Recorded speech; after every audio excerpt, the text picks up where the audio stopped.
नमस्कार, good morning दोस्तों। तो कैसे हैं आप सभी? उम्मीद को कहूँगा अच्छे होंगे और अपने गोल के प्रति अग्रसर होंगे, अपने गोल में लगे होंगे उसको पाने के लिए। तो आज आप लोगों के समक्ष एक नए टॉपिक के साथ हम आ गया हूँ।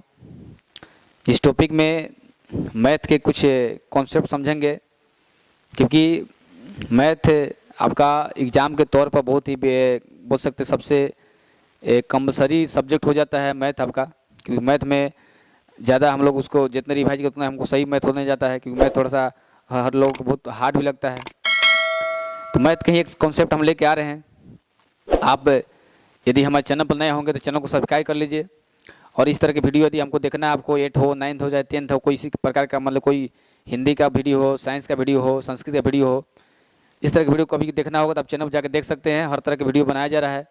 और यदि आप कोई वीडियो बनाने के लिए कमेंट करते हैं इससे रिलेटेड, मतलब 1 से लेकर 10 तक में, तो उसका वीडियो बनाया जाएगा। ठीक है, क्योंकि कमेंट करिए तब तो पता चलेगा आपको क्या चीज़ की कमी है, तो वो कमी आपको दूर किया जाएगा बनाकर वीडियो को। फिर इस वीडियो में हम आज आपका जो क्लास 10th का जो एक पार्ट है 3, जिसका नाम है समीकरण, उस समीकरण को हम बनाना के प्रयास करेंगे ना, आपको समझाने का प्रयास करेंगे।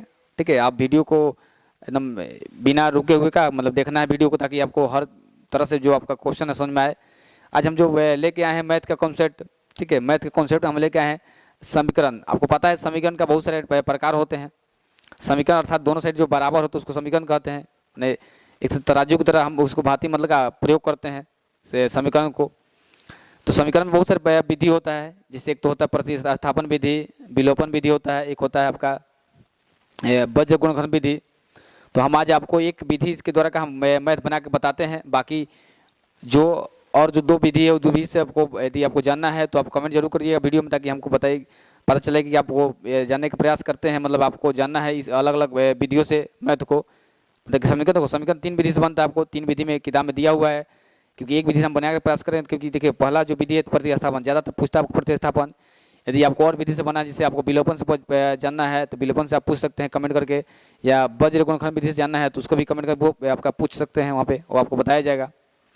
तो चलिए हम लोग वीडियो को देखते हैं, समझते हैं। देखिए हमने यहाँ पे एक समीकरण ले चुके हैं। समीकरण लिया है x + y = 14, और दूसरा आपका है, ठीक है, समीकरण दूसरा का है x - y = 4। ये 2 समीकरण हम लिए हैं। ठीक है, दोनों समीकरण को हम समझेंगे। देखो प्रतिस्थापन में सबसे पहले क्या करना है, इसको हम क्या करते हैं, जो समीकरण आपका ऐसे जो हम समीकरण पहले लिख लेते हैं, लिखते हैं x + y बराबर का है 14। कितना है? 14। इसको हम मान लेते हैं समीकरण 1। क्या मानते हैं? समीकरण 1 मान लेते हैं।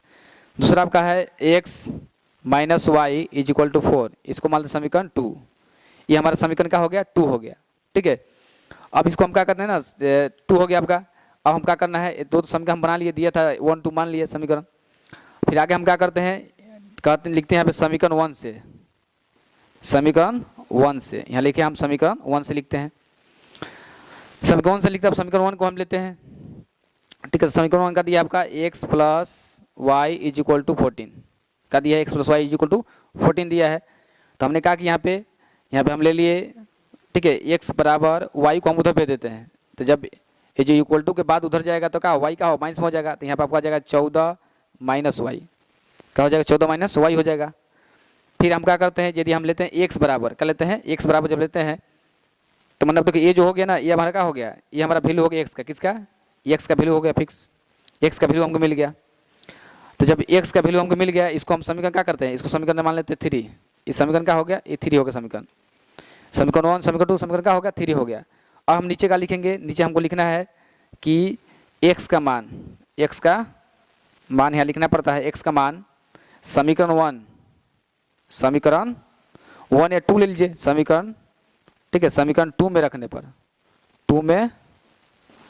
पर हम क्या कर रहे हैं कि जो x का मान है वो हम क्या समीकरण 2 में रख रहे हैं, मतलब एक तरह से इनपुट कर रहे हैं दूसरा में। ठीक है, तो यहाँ पे बनाते देखिए, तो x का मान क्या कर रहे हैं, x का मान कितना दिया? 14 - y। अब देखो समीकरण किस में 2 में रखना है, तो समीकरण 2 पहले उतार लीजिए यहाँ पे। तो x - y = कितना आपका 4 का, समीकरण 2 है आपका। तो समीकरण 2 में देखो x का मान y कितना, देखो x का मान कितना रखना है? 14 - y। तो देखो x यहाँ पे, यहाँ पे रखना है आपको कितना? 14 माइनस क्या करना y, अब माइनस क्या है, y है, बराबर क्या है 4, ये ले लिया हम लोग। अब देखिए इस 14 को हम क्या करते हैं, उधर भेजते हैं, तो इधर बचेगा देखो y माइनस वाई, ठीक है, y माइनस क्या बचेगा, y माइनस वाई बचेगा, इक्वल का इधर 4 है, जाएगा उधर का 14 माइनस में हो जाएगा। तो जब एक साइड दूसरे से जाता है तो साइन का चेंज हो जाता है। तो वाई वाई करेंगे तो माइनस 2y, वाई क्या हो जाएगा माइनस 2y हो जाएगा। और इधर क्या होगा 14 में से 4 घटाए तो माइनस कितना आ जाएगा, माइनस आ जाएगा आपका 10, इससे हम कटा देंगे, इसे माइनस से माइनस कट जाएगा। जब y बराबर लेंगे तो क्या होगा 10 बटा में क्या करेंगे, देखो गुना में तो कहाँ जाएगा, भागा में, कटाएंगे कितना आएगा 5। तो मतलब यहाँ पे क्या होगा कि जो y का मान कितना आ गया, y बराबर कितना आ गया आपका, तो 5 आ गया, y का मान कितना आ गया 5 हो गया। अब जब y का मान 5 आ गया तो हम किसका मान निकालना है, हमको निकालना है x का मान, ठीक है, x का भी तो मान निकालना है ना। तो हम क्या करेंगे x का मान निकालेंगे, तो लिखेंगे कि y का मान, ठीक है, समीकरण y का मान, समीकरण क्या करते हैं, समीकरण किस में रखते हैं 3 में रखते हैं, समीकरण 3 में रखने पर y का मान समीकरण 3 में रखने पर हम क्या करते हैं, जो y का मान है वो समीकरण 3 में रखते हैं, इसलिए ध्यान दीजिएगा। और देखो समीकरण 3 क्या है, देखो यहाँ पे समीकरण 3 है x बराबर, ठीक है, y माइनस 14 माइनस वाई, समीकरण 3 देखो लिखा था x बराबर 14 माइनस वाई, ये आपका समीकरण 3 है, ठीक है, समीकरण 3 हमने लिख लिया। हमने क्या पता है कि जो x का मान रखना है, x क्या हो गया, x मान y का मान रखना है, तो y का मान कितना निकला सर, तो y का मान निकला 5, तो हमने क्या कर दिया यहाँ पे y का मान रख दिया 5, तो y मान का रखा गया आपका 5 रखा गया।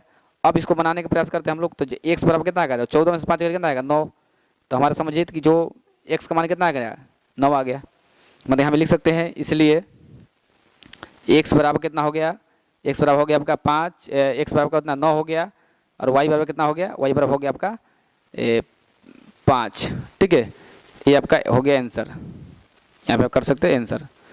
तो इस तरह से आपको क्वेश्चन बनाना है, और ये इसको आपको जांचना है कि हमारा सही है कि नहीं, तो आप उसको जांच भी सकते हैं। जांचने का बहुत ही आसान है, कुछ नहीं करना आपको, ये जो वैल्यू आया इसको पुट करना है। देखो इसे पुट करना है, देखिए हम x का वैल्यू कितना है 9, तो यहाँ पे मान लीजिए 9 रखिए, कितना रखिए यहाँ पे रखिए 9, ठीक है 9 रखिए, ठीक है, देखो यहाँ पे आंसर मिला है ना, यहाँ पे क्या 9 रखते हैं, और y का वैल्यू कितना है 5। अब देखो 9 5 कितना हो गया 14, इधर भी क्या है 14 है, जांचना हो जाएगा। यहाँ देखो इसको रखना रख लो, यहाँ कितना है x वैल्यू 9 और y का मान कितना है 5, बराबर कितना आएगा 4, देखो 9 में से 5 घटे कितना 4, बराबर इधर 4। तो ऐसे हम का वैल्यू को जांच सकते हैं, उससे हम पता लगा सकते हैं हमारा जो क्वेश्चन बना है वो सही है कि नहीं। तो ये आपका था प्रतिस्थापन विधि। यदि और भी आपको विलोपन विधि से आपको सीखना है, या एक होता है ब्रज गुणनखंड विधि से आपको सीखना है, तो आप कमेंट करके बता सकते हैं, उसके अनुसार हम क्या करेंगे आपको वीडियो लेके आएंगे। तब तक के लिए आप वीडियो को देखते रहिए, समझते रहिए, और यदि कोई दिक्कत हो तो आप कमेंट करना है, ठीक है। और भी इस तरह की वीडियो आपको चाहिए तो आप कमेंट जरूर करिए। तब तक चलते हैं, जय हिंद।